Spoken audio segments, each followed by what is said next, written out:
Hola, ¿hay alguien ahí? Espero que sí. Feliz abril para todos. Arrancamos un nuevo mes. Vamos con toda. Desde casa te voy a compartir un hermoso mensaje que lo podemos encontrar, que seguramente ya lo escuchaste o alguien te lo contó, pero es tan hermoso que lo vamos a compartir de nuevo. Está en Mateo 8:23, también lo encontrás en Marcos 4:35 o en Lucas 8:22. Dice el título: Jesús calma la tempestad. Bueno, resulta que había llegado ya la tarde-noche y el Señor había terminado de predicar en un lugar y necesitaba cruzar del otro lado. Es como si yo te dijera, quiero cruzar de la Florida a la isla. Bueno, algo así. Querían cruzar del otro lado. Y van a utilizar una barca. Yo quiero que vos te imagines, a medida que yo te voy contando la historia, todo, ¿sí? Suben a la barca Jesús, los discípulos. El Señor se ve que estaba cansadísimo. Capaz había tenido un día agotador, mucha gente, había predicado muchísimo, así que el Señor se va a descansar, se va a dormir. Cuando uno duerme, ¿en qué estado entra? Entra en un estado de paz, en un estado de tranquilidad, de descanso. Bueno, así estaba el Señor. Y los discípulos iban ahí en la barca hasta que de repente en ese trayecto, en ese camino, se levanta una gran tempestad, dice la palabra, a tal punto que las olas cubrían la barca. Te imaginas la desesperación y los gritos de los discípulos. Yo me imagino que ya había llegado la noche, a lo mejor estaban en el oscuro, las olas que golpeaban la barca que se movía, ¿Qué dicen? Llamen al Señor, vayan a buscarlo porque nos vamos a morir acá. Bueno, ¿qué hacen? Van a buscar al Señor.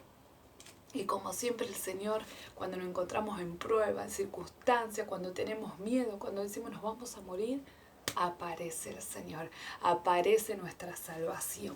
Y dice que en el capítulo 26, Él les dijo, ¿por qué tienen miedo? Es una pregunta que uno se la plantea y dice, pero ¿cómo el Señor le va a preguntar por qué tiene miedo? Se está viendo la circunstancia, la necesidad y me pregunta por qué tengo miedo. Pero no solamente eso, sino que le dice, hombres de poca fe. Señor, es como si te dijera a vos, ¿qué pasa? ¿Tenés miedo? Sos un hombre de poca fe, una mujer de poca fe. Y uno quedaría, si el Señor te dice, sí, pero Señor, o sea, la circunstancia, la necesidad, vos no estás viendo. Y lo llama así. Esto es a reflexionar, porque aquí está el kit de la cuestión. Nosotros somos sus discípulos, nosotros seguimos a Jesús, entonces debemos conocerlo. Debemos conocer cómo es Jesús, cómo enfrenta cada situación. Acá los discípulos tal vez no lo conocían, lo estaban conociendo, pero la cuestión es que Jesús le dice, hombres de poca fe. Entonces, ¿a qué vienen las pruebas a nuestra vida? ¿A qué vienen las circunstancias difíciles, las circunstancias terribles a nuestra vida, aquellas que nos tapan de tal modo que sentimos que nos vamos a morir? Vienen justamente a probar nuestra fe, a ver cómo está nuestra fe. Nosotros tenemos dos opciones. O empezamos los gritos como los discípulos, Señor, Señor, ven y salvame, sácame esto que me voy a morir. O tenemos la otra opción de decir, el Señor está en la barca, yo sé en quién estoy confiando, voy a orar y el Señor va a venir a mi rescate. Tenemos esas dos opciones. Entonces toda circunstancia difícil a nuestra vida viene a evaluar nuestra fe. El Señor nos toma como un examen de nuestra fe y nos puede decir así, ¿por qué tenés miedo? Te está faltando fe, me parece. Y ahí cuando nosotros nos damos cuenta que nos falta fe, empezamos a trabajar en eso. ¿Qué hizo el Señor? Simplemente dice que reprendió las olas, el viento, y que hubo una gran bonanza, que significa tranquilidad, serenidad. Y los discípulos quedaron, ¿quién es este?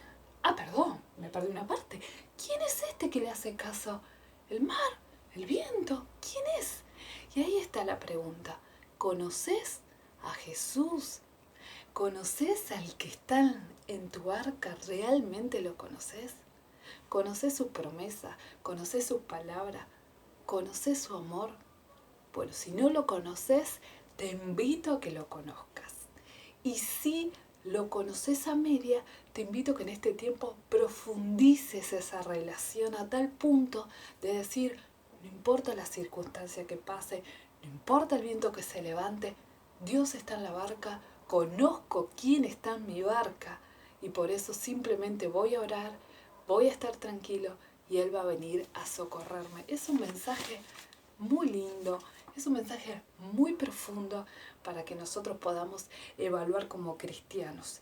Y otra cosa dice que ellos se maravillaban de esto que Dios había hecho. Nosotros, cuando vemos un milagro de parte del Señor, ¿nos maravillamos? ¿O decimos, yo sabía que lo iba a hacer, yo sé a quién tengo en mi barca?